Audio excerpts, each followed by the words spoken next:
صاحب ایک سوال ہے کہ سورہ انعام جو آپ ہی پڑھی جا رہی ہے اس میں اللہ تعالیٰ نے یا معاشر الجن والانس کا ذکر کیا ہے، تو کیا رسول کریم صلی اللہ علیہ وسلم جنوں کی طرف بھی مبعوث ہوئے تھے؟ اور اگر جیسا کہ یہ عام مانا جاتا ہے تو پھر وہ سورہ ابراہیم کی آیت ہے کہ وما ارسلنا من رسول الا بلسان قومہ، تو یہ بات تھوڑی سی وضاحت کریں گے کہ جنوں کے لیے رسول الگ آئے تھے یا نبی پاک جنوں کے رسول تھے یا نہیں؟ میری تو ویسے عمر گزر گئی ہے وضاحت کرتے کرتے. سلامتی ہے ان آنکھوں پہ جو ہدایت پہ نظریں جمائے بیٹھی ہیں، ان کانوں پہ جو ذکر خیر کے منتظر رہتے ہیں، اور ان قدموں پہ جو ہدایت کی راہ پہ گامزن ہیں. دوبارہ کیے دیتا ہوں، یعنی یہ قرآن مجید کے اصول کے بالکل خلاف ہے. جس پیغمبر کو بھی بھیجا جائے گا وہ انہی لوگوں میں سے بھیجا جائے گا. قرآن مجید نے بہت اصرار کے ساتھ یہ بات کہی ہے کہ اگر میں زمین پر فرشتے بھیجتا تو ان کی طرف کسی فرشتے کو رسول بنا کے بھیجتا، انسانوں کی طرف انسان رسول، جنوں کی طرف جن رسول. یہ جو آیت ابھی آپ کے سامنے ہے اس میں رسل منکم کے الفاظ ہیں، یعنی یا معاشر الجن والانس، اس میں دونوں کے بارے میں بیان کی. کیا تمہارے پاس تمہارے اندر سے رسول نہیں آئے؟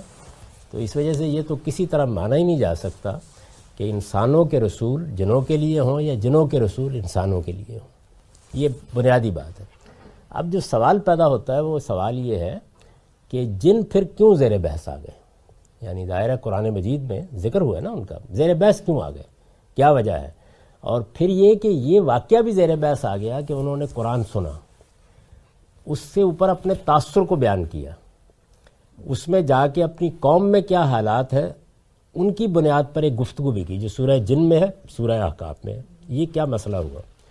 پہلی چیز تو یہ ہے کہ جن کیوں زیر بحث آ گئے؟ اس لیے کہ عربوں کے ہاں یہ توہمات موجود تھے کہ معاملات بہت سے جنی کر رہے ہوتے ہیں. وادیوں کے جن بھی تھے، کاہنوں پر الہام بھی وہی کرتے تھے. تو یہ الزام تھا رسالت میں آپ صلی اللہ علیہ وسلم پر کہ یہ جنوں ہی کا الہام ہے، جیسے ہمارے شعراء پر ہوتا ہے ان کے اوپر بھی اسی طریقے سے ہو رہا ہے. تو اس لحاظ سے یہ بتانا ضروری ہو گیا کہ جنوں کا معاملہ کیا ہے، یعنی کیا صورت ہو رہی ہے، وہ کیا کرتے ہیں. اس میں خاص طور پر یہ معاملہ اس طرح زیر بحث آیا کہ قرآن کا نزول کیسے ہوتا ہے یہ بتایا جائے. تو سورہ جن میں بھی موضوع یہ ہے کہ جب یہ قرآن نازل ہونے کا فیصلہ کیا گیا تو چونکہ جنات اوپر فرشتوں سے بہت قریب ہو جاتے ہیں، ان کی باتیں بھی سن لیتے ہیں، وہ کوئی چیز لے کے آ رہے ہوتے ہیں تو اس سے بھی کچھ اچک لیتے ہیں، کہانت کا سارا کاروبار اسی پر چل رہا ہوتا ہے. تو یہ بتا دیا گیا کہ خصوصی پہرے لگا دیے گئے، جہاں وہ پہلے بیٹھتے تھے وہاں سے ان کو کھدیڑ دیا گیا. یہ چیز خود جنوں کی زبان سے اللہ تعالیٰ نے نقل کر دی، یہ بیان کر دیا کہ ہوا کیا ہے. یعنی وہ خود بیان کرتے ہیں سورہ جن میں کہ ہم اوپر گئے، جاتے تھے، بیٹھ جاتے تھے، کچھ لے بھی لیتے تھے، لیکن اب تو یہ ہے کہ ایک شہاب ثاقب ہے جو پیچھا کرتا ہے اور بیٹھنا ناممکن بنا دیا گیا. پھر وہ کہتے ہیں کہ ہمیں یہ تجسس ہوا کہ دنیا میں کیا کسی عذاب کا فیصلہ کیا گیا ہے، کوئی بڑا حادثہ ہونے والا ہے، کیا ہوا ہے. تو چلتے چلتے یہ قرآن ہم نے سنا. تو نہ رسالت مآب صلی اللہ علیہ وسلم ان کے پاس گئے، نہ آپ نے جا کے ان کو اس طریقے سے انذار کیا. اصل میں وہ اس تجسس میں کہ دیکھیں تو صحیح ہوا کیا ہے، آئے ہیں تو قرآن سنا انہوں نے. اب آپ پلٹ کے دیکھیے کہ اگر مثال کے طور پر جس طرح جن ہماری باتیں سن لیتے ہیں، ہمیں دیکھ بھی لیتے ہیں، اگر ہم بھی دیکھتے ہوتے تو ہمیں تجسس نہ ہوتا. ان کی طرف خدا کا رسول آیا، کوئی پیغام وہ پڑھ کے سنا رہا ہے.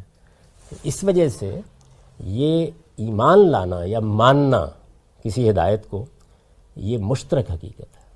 میں بھی لاؤں گا، میں مسیح پر بھی ایمان لاتا ہوں، میں موسیٰ پر بھی ایمان لاتا ہوں.